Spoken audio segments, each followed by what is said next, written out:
Hi everyone, मैं Bhanu Sahu, professionally fashion designer. आज मैं आप सबको बताने वाला हूँ कि सिलाई की क्लास में हम मेज़रमेंट कैसे लेते हैं। तो सबसे पहले मेज़रमेंट लेने के लिए हमारे पास इस तरीके की कुछ बॉडीज़ होती हैं। किसी भी कस्टमर की आप बॉडी ले सकते हैं। उसमें हमें मेज़रमेंट लेने के लिए क्या होता है, सबसे पहले हमें लेना होता है शोल्डर। तो शोल्डर क्या होते हैं, हमारे बैक साइड में होते हैं। ये हमारी बैक, ये हमारा फ्रंट वाला है और हमारा ये बैक वाला है, ठीक है, बॉडी है। तो हम इस बॉडी से कैसे मेज़रमेंट लेते हैं, तो ये हमारी बैक की बॉडी होगी है, जिसमें यहाँ पे एक बॉल होती है और एक बॉल यहाँ पे होती है। दोनों कोने उठे उठे होते हैं, इनको हम शोल्डर बोलेंगे, ठीक है। पीछे का ये शोल्डर हो गया, तो हम इसका मेज़रमेंट लेते हैं। तो जो शोल्डर उठे हुए होते हैं, हम वहाँ से इसका मेज़रमेंट लेते हैं। यहाँ से इतना आता है, तो ज़्यादातर हमारा आता है 14, 15, 16 इसके आसपास ही आएगा, ठीक है। तो ये हमारा शोल्डर हो गया। अब इसके बाद ये हम इतना ही लेते हैं, हाफ, ठीक है। एक तरफ से ही लेंगे पीछे से। तो ये हमारा शोल्डर हो गया। इसका आपको हर जगह यही मेज़रमेंट लेना होगा। किसी भी टाइप का आप कुछ भी बना लो, आपको यही मेज़रमेंट का यूज़ करना है। अब इसके बाद हमारा होता है सेकेंड बस्ट का। तो इसको हम चेस्ट भी बोलते हैं ज़्यादातर लोग। तो इसका मेज़रमेंट हम यहाँ से लेते हैं।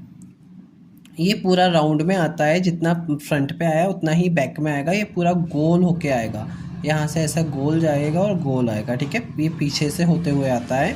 इसका एक मेजरमेंट लेते हैं हम लोग। चेस्ट हर किसी का अलग अलग होता है, ठीक है, बस्ट।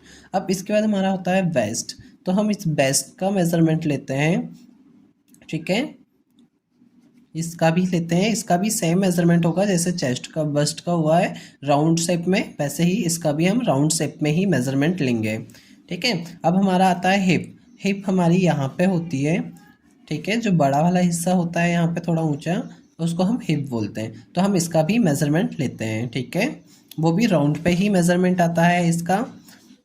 ये हमारे कॉमन मेजरमेंट हो गए, जो हमें आप सूट बनाओ, कप्तान बनाओ, ब्लाउज़ बनाओ या फिर शर्ट, और भी जो जिस टाइप के भी आपको ड्रेसेस बनानी है, तो आपको ये मेज़रमेंट की नीड लगनी ही लगनी है, ठीक है। तो ये मेज़रमेंट हो गया। अब मैं आपको सूट का मेज़रमेंट बताता हूँ कि हमें क्या करना है सूट के मेज़रमेंट के लिए। हमने अभी जस्ट ये लिया, shoulder, bust, waist and hip. हमें ये सब तो मेज़रमेंट लेने ही हैं। बट क्या होता है ना, कुछ लोगों को कन्फ्यूज़न होता है कि जैसे हमने चेस्ट तो बस्ट तो ले लिया, अब उसके बाद बस्ट लेने के लिए हमें किस जगह का मेज़रमेंट कैसे लेना होगा। तो आपको यहाँ पे इंची टेप को यहाँ पे रखना है और यहाँ से आपको 14 सेंटीमीटर नीचे आना है, सॉरी 14 इंच नीचे आना है। उसके बाद जो आएगा आपको वहाँ पे लेना है बस्ट के लिए, ठीक है। और इसके बाद फिर आपको यहाँ से 20 इंच नीचे आना है। उसके बाद आपको हिप का मेज़रमेंट लेना है। ये समझ पे आया आपको? 20 इंच नीचे आके आपको हिप का मेज़रमेंट लेना है पूरे राउंड पे। क्या होता है ना, जो आपके कस्टमर होंगे, अगर उनको चौक यहाँ से बनवानी होगी तो आप यहाँ 20 से ही लेंगे।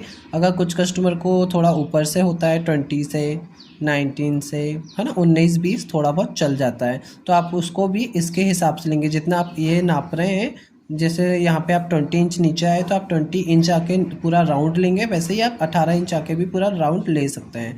सेम वैसे ही आप यहाँ पे 14 इंच में आके पूरा राउंड लेंगे, तब आपको बेस्ट मिलेगा, सही पॉइंट, ठीक है। ये आपका कुर्ती का मेज़रमेंट है। अब इसके बाद आप अपने हिसाब से लेंथ रख सकते हो। आपको जितनी भी लेंथ लेनी हो आप अपने हिसाब से ले सकते हैं। अगर आपको ये मेज़रमेंट का तरीका पसंद आया हो तो thank you so much, and मेरे चैनल को लाइक करें, कमेंट्स करें, सब्सक्राइब करें। Thank you.